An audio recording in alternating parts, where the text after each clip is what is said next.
আসসালামু আলাইকুম। এটেন বাংলা সংবাদে সবাইকে স্বাগত জানাচ্ছি আমি অনামিকা হাসান পুনম। শুরুতে বিআরবি কেবল সংবাদ শিরোনাম। অন্তর্বর্তী সরকারের 1 মাস, কিছুক্ষণ পর জাতির উদ্দেশ্যে ভাষণ দেবেন প্রধান উপদেষ্টা ডক্টর মোহাম্মদ ইউনূস।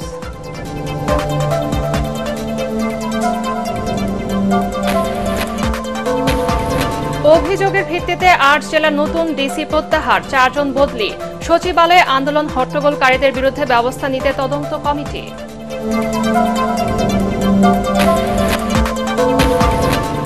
স্বৈরাচারের প্রেতাত্মারা এখনো সক্রিয়, মানুষের জন্য কাজ করবে এমন সরকার দরকার বললেন তারেক রহমান।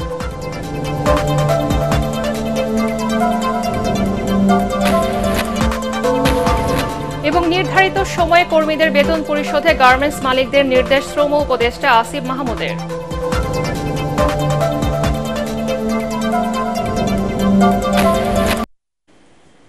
শুনছিলেন বিআরবি কেবল সংবাদ শিরোনাম, এবারে বিস্তারিত।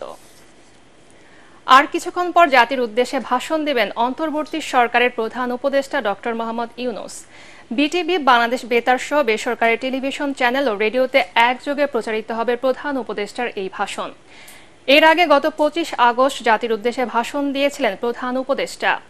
বাংলাদেশ টেলিভিশনের সৌজন্যে এটেন বাংলাও ডক্টর ইউনূসের ভাষণ সরাসরি সম্প্রচার করবে। নজিরবিহীন আন্দোলনের মুখে সদ্য নিয়োগ পাওয়া 8 জেলার ডিসিকে প্রত্যাহার করতে বাধ্য হয়েছে জনপ্রশাসন মন্ত্রণালয়। তবে মন্ত্রণালয়ের সচিবের দাবি, সুনির্দিষ্ট অভিযোগের ভিত্তিতেই তাদের বিরুদ্ধে এই সিদ্ধান্ত নেওয়া হয়েছে।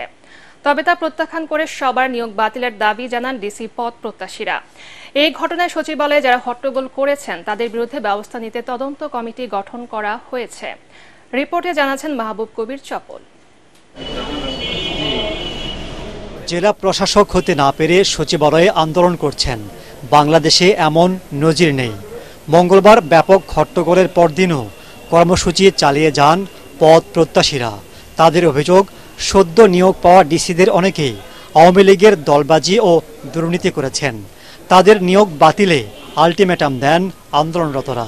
ভালো যোগ্য কর্মকর্তা যারা মেধাবী এবং সৎ, সেই সমস্ত বঞ্চিত কর্মকর্তারা এখানে কিন্তু জড়ো হয়েছে। পরে বাধ্য হয়ে 59 জেলার মধ্যে 8 জেলার ডিসির নিয়োগ বাতিল করে জনপ্রশাসন মন্ত্রণালয়। জেলাগুলো হচ্ছে রাজশাহী, সিরাজগঞ্জ, জয়পুরহাট, দিনাজপুর, লক্ষ্মীপুর, কুষ্টিয়া, শরীয়তপুর ও রাজবাড়ী। এছাড়াও রদবদল করা হয়েছে টাঙ্গাইল, পঞ্চগড়, নীলফামারী ও নাটোরের ডিসিকে। 480 জনের ভাইবা নিয়ে 59 জনকে ডিসি হিসেবে নিয়োগ দেওয়ার পরও কেন এত অভিযোগ, এর জবাব দেন জনপ্রশাসন সচিব। 8টা ইন্ডিপেন্ডেন্ট জেলা ডিসিকে উইথড্র করে নিয়েছে, সে যে পোস্টিংয়ে ছিল ওখানেই থাকবে। একজনের কথাই বলি, এক সময় উনি বাধ্য করেছিলেন এক শিক্ষককে একজন ইউনোর পা ধরে, আপনার কি বলবো, মাপ চাইতে হবে। এতদিন পরে এই তথ্য হয়েছে, তাকে কি ডিসি রাখা যাবে? আমি একটা ইনস্ট্যান্স দিলাম, এইরকম ঢুকলো। আমরা তো বাংলাদেশি, আপনি জানেন, এর মধ্যে আপনি আমি এক। তবে সরকারের এই সিদ্ধান্ত মানছেন না পদ প্রত্যাশীরা। যত দ্রুত সম্ভব মাননীয় প্রধান উপদেষ্টার সাথে কথা বলে এই দুটি যে প্রজ্ঞাপন জারি হয়েছে সেই দুটি প্রজ্ঞাপন বাতিল করতে হবে। এদিকে উপসচিবদের আন্দোলনে ঊর্ধ্বতন কর্মকর্তাকে লাঞ্ছিত করবার ঘটনা তদন্তে স্বাস্থ্য মন্ত্রণালয়ের সিনিয়র সচিবকে দায়িত্ব দেওয়া হয়েছে। এটা শোভন হয় নাই। কারা করেছে? যারা অনেক সিনিয়র অফিসার, ডেপুটি সেক্রেটারি এবং ডিসি হতে ইচ্ছুক, যারা শৃঙ্খলা পরিপন্থী কাজ করেছে। আপনারা ভিডিওতে দেখেছেন, সেটা কি এনাফ না যে এরা ভালো কাজ করেনি? মাহবুব কবির চপল, এটিএন বাংলা, ঢাকা। ছাত্র জনতার আন্দোলনের স্বৈরাচার বিদায় নিলেও তাদের দোসররা এখনো নানা ষড়যন্ত্র করে যাচ্ছে বলে দাবি করেছেন বিএনপির ভারপ্রাপ্ত চেয়ারম্যান তারেক রহমান। স্বৈরাচারের প্রেতাত্মাদের প্রতিহত করার আহ্বান জানান তিনি। টাঙ্গাইলের গোপালপুরে সাবেক মন্ত্রী আব্দুস সালাম পিন্টুর কারামুক্তির দাবিতে আয়োজিত জনসমাবেশে তারেক রহমান এসব কথা বলেন। তার অভিযোগ, বিএনপির নাম ব্যবহার করে অনেকে অনৈতিক কর্মকাণ্ড চালাচ্ছে। দেশের জনগণের রাজনৈতিক অধিকার প্রতিষ্ঠা এবং অর্থনৈতিক মুক্তি ফিরিয়ে আনায় বিএনপির লক্ষ্য বলে জানান দলের ভারপ্রাপ্ত চেয়ারম্যান।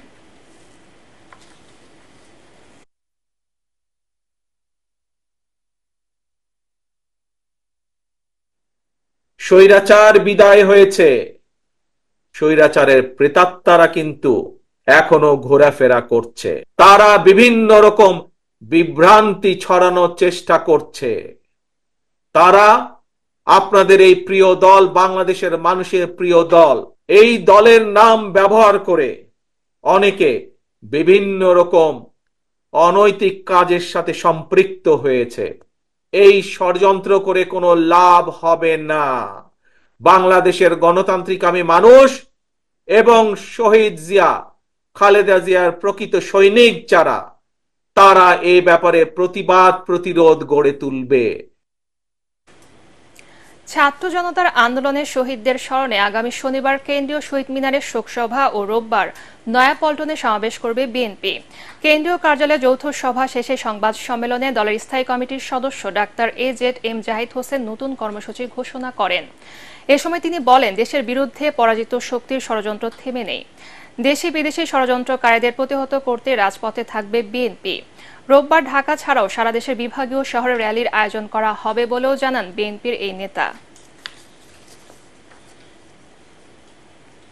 ছাত্র জনতার আন্দোলনে শেখ হাসিনার পতনের দিন আশুলিয়ায় গাড়িতে লাশ পোড়ানোর ভয়াবহ ঘটনায় আন্তর্জাতিক অপরাধ ট্রাইব্যুনালের তদন্ত সংস্থায় বুধবার 2টি অভিযোগ দায়ের করা হয়েছে। সিটি ইউনিভার্সিটির নিহত শিক্ষার্থী সাজ্জাদ হোসেন সজলের মা শাহিনা বেগম, সাবেক প্রধানমন্ত্রী শেখ হাসিনা, মন্ত্রিপরিষদের একাধিক সদস্য সহ 40 জনের বিরুদ্ধে এবং আশুলিয়ার শাহিন স্কুলের 10ম শ্রেণীর নিহত শিক্ষার্থী আবু সাবুরের ভাই রেজওয়ানুল ইসলাম শেখ হাসিনা সহ 30 জনের বিরুদ্ধে আলাদা 2টি অভিযোগ দায়ের করেন। আসামির বিরুদ্ধে অভিযোগটা হচ্ছে তারা আন্দোলনরত ছাত্র জনতাকে আংশিক বা সমূলে নির্মূল করার জন্য তাদের অধীনস্থ পুলিশ বাহিনীকে হত্যার নির্দেশ দিয়েছে এবং আশুলিয়া থানায় কর্মরত সকল অফিসার ফোর্স নির্বিচারে আন্দোলনরত ছাত্র জনতার উপর গুলি চালিয়েছে এবং গুলি চালিয়ে 6 জন ছাত্রকে হত্যা করেছে এবং তাদের লাশগুলো পরবর্তীতে পুলিশ পুড়িয়ে দিয়েছে। এদিকে সাবেক প্রধানমন্ত্রী শেখ হাসিনা সহ 46 জনের বিরুদ্ধে ঢাকা CMM আদালতে আরও 2টি হত্যা মামলা দায়ের করা হয়েছে। বৈষম্য বিরোধী ছাত্র আন্দোলন চলাকালে উত্তরায় সালাম বাবু নামে এক অটোচালক ও মিরপুরে সেলিম আলী শেখ নামে এক ব্যবসায়ীকে হত্যার অভিযোগে এই মামলা 2টির আবেদন করা হয়। শুনানি শেষে মামলা 2টি এজাহার হিসেবে গ্রহণ করতে সংশ্লিষ্ট থানাকে নির্দেশ দিয়েছেন আদালত। এদিকে 2013 সালে হাইকোর্টে এক আইনজীবীকে হত্যা চেষ্টার অভিযোগে শেখ হাসিনা সহ 27 জনকে আসামি করে আরেকটি মামলা হয়েছে CMM আদালতে।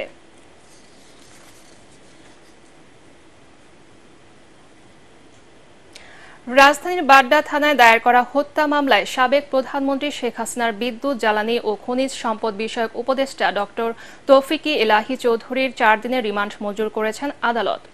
বুধবার রিমান্ড শুনানি শেষে ঢাকার মেট্রোপলিটন ম্যাজিস্ট্রেট আলী হায়দার এই আদেশ দেন। এই হত্যা মামলায় সন্দেহভাজন হিসেবে তাকে জিজ্ঞাসাবাদের জন্য 10 দিনের রিমান্ড চাওয়া হয়। তবে এজাহারে নাম না থাকার পরও তাকে রিমান্ডে নেয়ার হতাশ আসামি পক্ষের আইনজীবী। গতরাতে রাজধানীর গুলশান এলাকা থেকে তৌফিকি ইলাহি চৌধুরীকে গ্রেফতার করে মহানগর গোয়েন্দা পুলিশ ডিবি।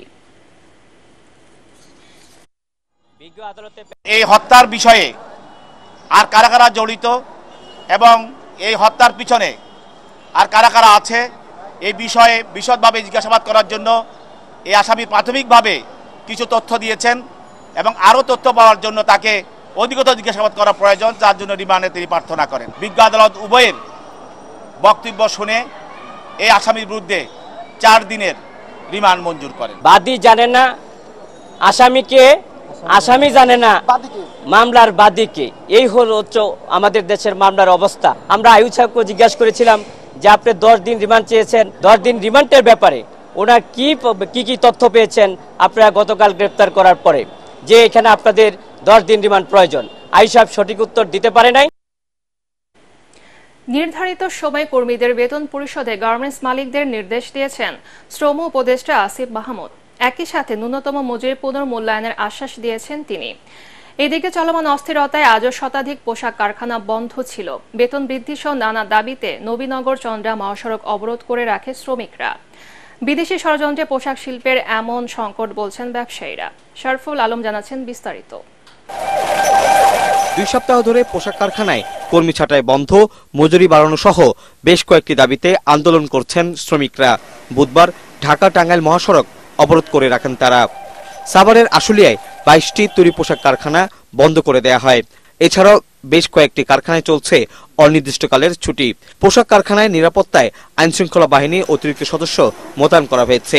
এই পরিস্থিতির মধ্যেই ব্যবসায়ীরা শ্রম উপদেষ্টার সাথে বৈঠক করেন। আজকে কিছু বন্ধ আছে ইচ্ছাকৃত, কিছু বন্ধ আছে যে ঠিক আছে ওরা যেহেতু গত কয়েকদিনের আনরেস্টে অনেকগুলি ফ্যাক্টরি ক্ষতিগ্রস্ত হয়েছিল, আমার বিশ্বাস কালকে থেকে শনিবার থেকে সব ফ্যাক্টরিগুলি নিরবিচ্ছিন্নভাবে চলতে পারবে। দ্রুত ঋণ দেওয়ার মাধ্যমে যেন শ্রমিকদের বেতনটা দেওয়া হয়, সেটা আজ রাত অথবা কালকের মধ্যেই শ্রমিকদের কাছে পৌঁছে যাবে বলে আমরা আশা রাখছি। খুব দ্রুত সময়ের মধ্যে যাতে শ্রমিকদের নিম্নতম মজুরির যেই দাবি রয়েছে এবং সমস্যা আছে, শ্রমিক নেতৃবৃন্দের সাথেও কথা বলে, মালিক পক্ষের সাথে কথা বলে সরকারের বিষয়ে একটি ভালো সিদ্ধান্তের দিকে যাওয়ার আমরা চেষ্টা করব। এদিকে পোশাক শিল্পের চলমান পরিস্থিতি নিয়ে টেক্সটাইলস মিলসের উদ্যোক্তারা সংবাদ সম্মেলনে অভিযোগ করেন, শ্রমিকরা নয় বিদেশি চক্রান্তে অরাজকতা চলছে শিল্পাঞ্চলে। এগুলোর কিছু চক্রান্ত আছে, বেশি না 10-12 জন। আমি বলি তারা এসে প্রথম এক মিলে করে, তারপরে যায় গিয়া শ্রমিকদের সঙ্গে মিশে গিয়ে তখন তারা ভাঙচুর করে এবং যে মিলে দেখবেন যে ভিতরে মেশিন ভাঙে, আগুন দেয়, এগুলো হচ্ছে বিদেশি চক্রান্ত। সংবাদ সম্মেলনে জানানো হয়, সাবেক সরকারের ভুল জ্বালানি নীতি ও ভুল তথ্যের কারণেই কারখানায় গ্যাস বিদ্যুৎ পাওয়া যাচ্ছে না, তাই উৎপাদন সংকট চলছে এ খাতে। শারফুল আলম, এটিএন বাংলা, ঢাকা।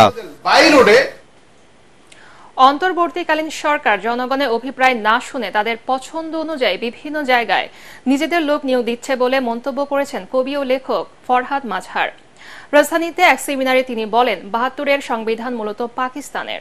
২০২৪-এর গণ অভ্যুত্থানে শেখ হাসিনার পতন হলেও সেই সংবিধান অনুযায়ী রাষ্ট্র পরিচালিত হচ্ছে। আরও জানাচ্ছেন মুশফিকুর রহমান। ঢাকা কলেজের বৈষম্য বিরোধী ছাত্র আন্দোলন আয়োজিত অভ্যুত্থান পরবর্তী কেমন বাংলাদেশ চাই শীর্ষক সেমিনারে কবি ও লেখক ফরহাদ মাজহার বলেন, নতুন বাংলাদেশ জনগণের সিদ্ধান্ত অনুযায়ী পরিচালনা হওয়া উচিত ছিল, কিন্তু অন্তর্বর্তীকালীন সরকার তা করছে না। জনগণ কি চায় আগে তাদের কাছে কথা শোনা তো দূরের কথা, তারা তাদের পছন্দের লোক বিভিন্ন জায়গায় তারা বসিয়ে দিচ্ছে। কোন মানদণ্ডের ভিত্তিতে এই লোকগুলো বসছে সে ব্যাপারে কোনো স্বচ্ছতা নাই। এ সময় ১৯৭২ সালের সংবিধান নিয়েও প্রশ্ন তোলেন ফরহাদ মাজহার। ৭২ সালের সংবিধান পাকিস্তানি সংবিধান, কারণ পাকিস্তানে যাদেরকে আমরা নির্বাচিত করেছিলাম এটা তাদের প্রণীত সংবিধান, তাদেরকে দেখতে বাঙালির মতো লাগে, আসলে কিন্তু তারা পাকিস্তানি আইনের ভাষা। একটা সাংবিধানিক প্রতিবিপ্লব ঘটে গিয়েছে। এই বিজয়কে পূর্ণতার দিকে নিয়ে যেতে হলে অবশ্যই আমাদেরকে আমাদের প্রেসিডেন্ট, যাকে আমরা কলাগাছ হোক কি ডক্টর ইউনূস হোক আর যেই হোক, আমরা আমাদের একজন প্রেসিডেন্টকে নিয়োগ করব। সম্প্রতি দেশের বিভিন্ন মাজারে হামলা ভাঙচুরের সাথে ভারতের জড়িত থাকার অভিযোগও করেন এই রাজনৈতিক বিশ্লেষক। মাজারগুলো ভাঙতেছে, দেখতেছেন না? কারা ভাঙতেছে? এরা কারা? আপনি নিশ্চয় দিল্লির এজেন্ট। পুরনো যে আওয়ামী লীগকে আমি উৎখাত করেছি, সে ক্ষমতা আসতে চায় বলে আপনাকে দিয়ে কাজগুলো করছে। এ সময় প্রশাসনকে দালালি না করার আহ্বান জানান ফরহাদ মাজহার। মুশফিকুর রহমান, এটিএন বাংলা, ঢাকা। রাষ্ট্রের অন্ধ্রে অন্ধ্রে আওয়ামী ফেসিবাদ রয়েছে, তা অন্তর্বর্তী সরকারকে বেকায়দায় ফেলতে চায় বলে মন্তব্য করেছেন জামায়াতের সেক্রেটারি জেনারেল মিয়া গোলাম পরোয়ার। রাজধানী ইঞ্জিনিয়ার্স ইনস্টিটিউশনে আদর্শ শিক্ষক ফেডারেশনের সম্মেলনে তিনি এই কথা বলেন। বিচার বিভাগ সহ সকল সেক্টরে আওয়ামী ফেসিবাদীদের খুঁজে বের করে অপসারণের দাবি জানান এই জামাত নেতা। এছাড়া বর্তমান শিক্ষা ব্যবস্থা বাতিল করে নতুন করে তৈরি করার দাবি জানিয়ে গোলাম পরোয়ার বলেন, ফেসিবাদী সরকার শিক্ষা ব্যবস্থার এতটাই ক্ষতি করেছে যে শিক্ষার্থীরা তো ধ্বংস হয়েছে, শিক্ষকদেরও চরিত্র নৈতিকতা ধ্বংস করা হয়েছে। এবার আল আরাফা ইসলামী ব্যাংক অর্থ সংবাদ।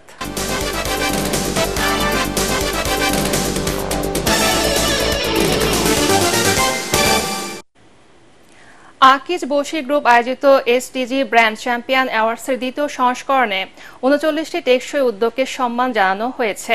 রাজধানীর একটি হোটেলে জমকালো অনুষ্ঠানে ১৬টি বিজয়ী এবং ২৩টি অনারেবল মেনশন পাওয়া ব্র্যান্ডকে এই সম্মাননা দেয়া হয়। প্রধান অতিথি ছিলেন পরিবেশ, বন ও জলবায়ু পরিবর্তন মন্ত্রণালয় এবং পানি সম্পদ মন্ত্রণালয়ের উপদেষ্টা সৈয়দা রিজওয়ানা হাসান। বাংলাদেশ ইনোভেশন কনক্লেভের প্রতিষ্ঠাতা ও managing director Shariful Islam, Unilever Bangladesh লিমিটেডের চেয়ারম্যান ও ব্যবস্থাপনা পরিচালক জাভেদ আক্তার, আকিজ বশির গ্রুপের চেয়ারম্যান বশির উদ্দিন আহমেদ আয়োজনটিতে বিভিন্ন সেশনে অংশ নেন।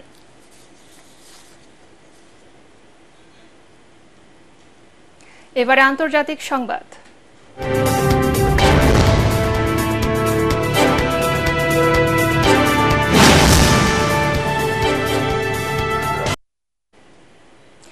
ইউক্রেনের সঙ্গে যুদ্ধে ব্যবহারের জন্য রাশিয়াকে ব্যালিস্টিক ক্ষেপণাস্ত্র সরবরাহ করেছে ইরান। এমন দাবিতে ইরানের কয়েকটি জাহাজ ও প্রতিষ্ঠানের উপর নতুন করে নিষেধাজ্ঞা আরোপ করেছে যুক্তরাষ্ট্র। ব্রিটিশ বার্তা সংস্থা রয়টার্স জানিয়েছে, কিয়েভ সফরের আগে লন্ডনে এক সংবাদ সম্মেলনে ইরানকে সতর্ক করে মার্কিন পররাষ্ট্রমন্ত্রী অ্যান্টনি ব্লিংকেন বলেন, মার্কিন গোয়েন্দা তথ্যে প্রমাণ মিলেছে রাশিয়াকে ব্যালিস্টিক ক্ষেপণাস্ত্র সরবরাহ করেছে ইরান, আর এতে সংঘাত নাটকীয়ভাবে বাড়বে। এবারে পার্টেক্স খেলার খবর।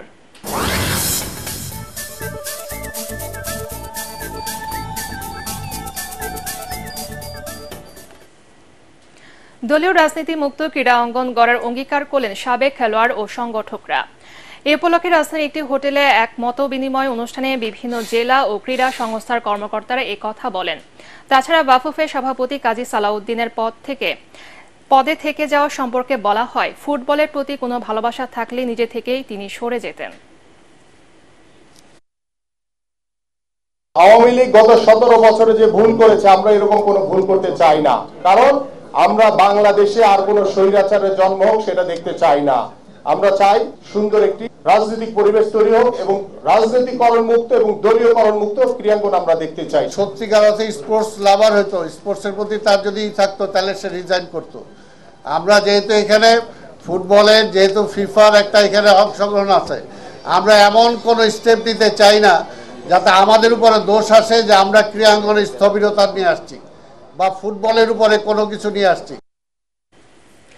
ভারতের বিপক্ষে টেস্ট সিরিজের দল চূড়ান্ত হয়ে গেছে বলে জানিয়েছেন প্রধান নির্বাচক গাজী আশরাফ হোসেন লিপু। মিরপুরে জাতীয় ক্রিকেট লীগের দলগুলোর সাথে সভা শেষে এক সংবাদ সম্মেলনে তিনি এই কথা জানান। এ সময় উপস্থিত ছিলেন আরেক নির্বাচক আব্দুর রাজ্জাক। আগামী 15 সেপ্টেম্বর টেস্ট সিরিজ খেলতে ভারতের উদ্দেশ্যে দেশ ছাড়বে টাইগাররা।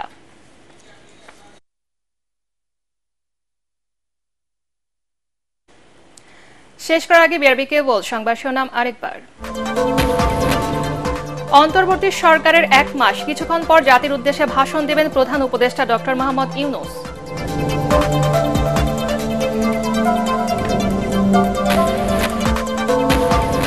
অভিযোগের ভিত্তিতে 8 জেলা নতুন ডিসি প্রত্যাহার, 4 জন বদলি, সচিবালয়ে আন্দোলন হট্টগোলকারীদের বিরুদ্ধে ব্যবস্থা নিতে তদন্ত কমিটি।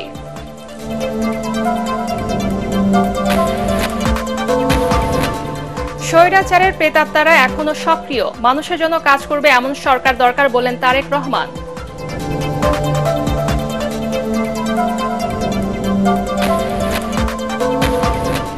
এবং নির্ধারিত সময়ে কর্মীদের বেতন পরিশোধে গার্মেন্টস মালিকদের নির্দেশ, শ্রম উপদেষ্টা আসিফ মাহমুদের।